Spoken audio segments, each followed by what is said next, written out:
Anger is one of the most misunderstood responses in the human nervous system. Anger isn't the problem. Anger is the evidence. The angry one doesn't arise because someone is too reactive or can't regulate. It arises because something vital was crossed. Something was ignored or violated, often repeatedly. And the system learned that anger was the only language that still got heard. The shadow isn't anger. The shadow is having to carry it alone. The angry one is often the part of us that loved deeply first. Anger shows up after care, after hope, after trying.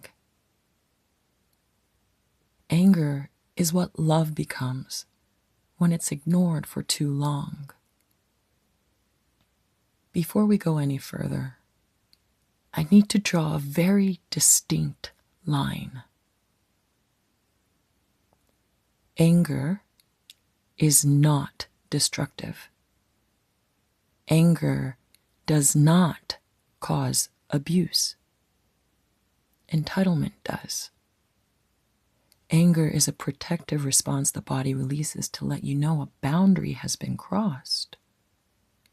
How we respond is our responsibility. Many people feel intense anger and don't harm others. The difference isn't the amount of anger. It's what the person believes they are allowed to do with it. Let's talk about the difference between anger and abuse. Anger is an internal signal. It's information about a boundary, value, or violation. It's something that belongs to the person feeling it. Anger is something that can be expressed without harm. Anger says something matters. Now, abuse is not about how strong a feeling is. Abuse is about how power is used. Abuse is a behavior, not a feeling. Feelings happen inside a person. Behaviors happen to someone else. A person can feel furious, overwhelmed, ashamed, panicked, and still choose not to harm.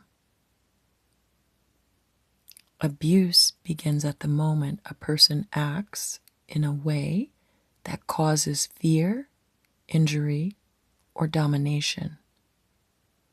Not at the feeling, at the action. Now, here's where it gets slippery.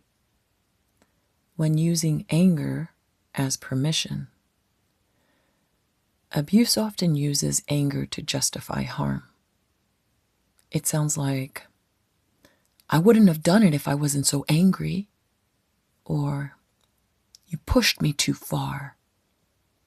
Or, anyone would have reacted that way.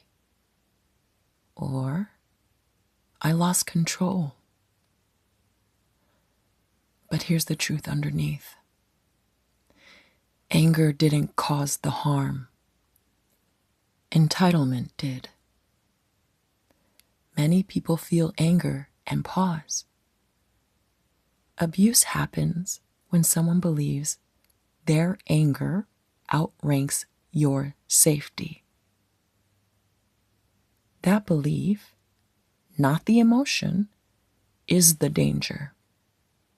Healthy regulation says, I calm my body, whereas abusive regulation says, I calm my body by controlling yours. That control can look like yelling until someone shuts down It can look like intimidating posture or tone. They can be threats, spoken or even implied. It can be like breaking things to scare you. It can also be guilt, blame, or emotional punishment. And it can be physical harm. It doesn't always have to sound extreme. Often, it sounds like, I was just being honest. I needed to get it out. Or, you're too sensitive. Or, this is just how I am when I'm angry. Translated honestly, it means my inner state matters more than your safety. That's the line. Abuse creates fear, control, or injury. Here's how to gauge the impact. Ask, does this behavior make someone afraid? Does it shrink them? Does it silence them? Does it train them to walk on eggshells? Does it change their behavior to avoid punishment? If yes, that's abuse. Even if no one was hit, even if apologies were offered, even if trauma is present, even if love also exists. Abuse is measured by impact, not intent. Before we move forward, I need to name something carefully, especially for those who are healing. I speak here as a parent because that context was devastating, but everything I'm sharing applies to parents, partners, friends, and leaders alike, anywhere nervous systems meet power. If you're a parent listening to this and actively reparenting yourself, learning regulation you were never taught, it can be easy to hear impact as the measure and think, then I'm abusive. That conclusion is not accurate, and it's not helpful. Impact matters, but pattern, repair, and responsibility matter too. Dysregulation is a nervous system state. Abuse is a pattern rooted in entitlement or power. A dysregulated parent may cause harm, and that harm still matters. But harm alone does not define abuse. What defines abuse is repeated, unrepaired harm that trains fear, shrinking, or self-erasure over time. A healing parent does not deny impact. They respond to it. They name the harm without defensiveness. They repair without asking the child to manage their feelings.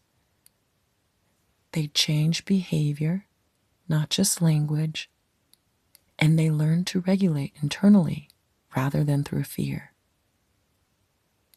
Children don't need perfect parents. They need to return to safety. If you grew up where anger meant danger or abandonment, your nervous system may still reach for anger when overwhelmed. That explains dysregulation. It doesn't excuse harm, and it doesn't make you irredeemable. The question isn't, have I ever caused harm? Every parent has. The question is, do I take responsibility? Do I repair? Does my child feel safer over time? If yes, that's not abuse. On Friday, we'll go deeper into the difference between anger, dysregulated parenting, and abuse. I and talk more concretely about repair, responsibility, and healing paths forward. But for now, I'm going to bring it back to what happens when anger becomes harmful. For those of us that have hurt others when we're angry, it can be helpful to understand what's happening and why. Not to excuse our behavior, but to bridge the gap between shame and forgiveness to allow for healing. With understanding comes grace, and with grace, love can grow. So, when anger becomes harmful is when our anger is fused with power. For some, our anger became the only moment we felt in control, seen, unafraid, and dominant instead of vulnerable. So anger isn't just a feeling. It's a permission slip that says, when I'm angry, I get to override you. That belief, not emotion, is the danger. That response is a choice. We also externalize regulation. Instead of learning, I calm my body, we learned, I calm my body by controlling yours. This often comes from environments where we learned, fear stopped chaos, yelling ended conversations, and intimidation created compliance. The nervous system learned relief through impact, not self-soothing.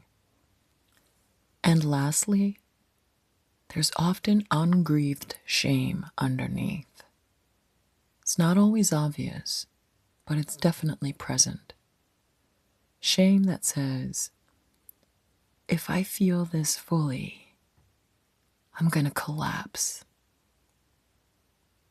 So anger becomes a shield against helplessness, grief, humiliation, or fear of being small or unseen. When shame is ungrieved, anger turns inward and becomes collapse or withdrawal. But outward, it becomes reactivity, yelling, and control. Here is the distinct line I will draw again. Unhealed pain explains behavior. It does not excuse it. When we can identify and understand where our pain came from, we can begin to heal it with love. The love it's been desperately fighting for all this time. So what this means is that the work isn't to get rid of anger.